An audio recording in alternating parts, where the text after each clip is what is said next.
Hi everyone, I just wanted to take this lecture to very quickly show you how you can download the course notebooks and open them on your computer in case you're having any issues with that. If you've already been able to do that just from the links from the FAQ lecture or the course overview lecture, feel free to skip this lecture.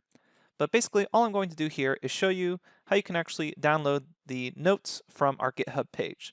So you should have seen a little blue pop up with a resource link, and that resource link will take you to the GitHub page for Purian Data and the Complete Python 3 Bootcamp. So go to this resource link. You can either type it in manually, Google search it, or just use the little blue pop up that happened when you were watching this lecture. So let's hop over to that link. Okay, so here we are at that GitHub repository, and this is basically an online repository that you can access in order to get the actual course notes.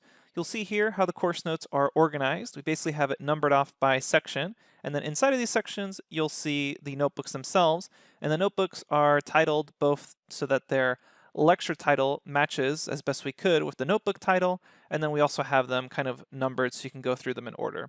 So for example, when you're learning about for loops, you'll go ahead and click here on for loops, and this will eventually load up the notebook. Notice how it's a .ipynb file. But once you have the notebook loaded, you should see lots of useful information here, and then the actual code itself. Now, if you want to run these notebooks onto your computer, what you need to do is download this repository. So we'll come back here, click on Complete Python 3 Bootcamp, and there's different ways you can download this repository. If you're already familiar with Git, you can feel free to fork this repository and then have it on your own GitHub. Keep in mind, we are constantly updating this.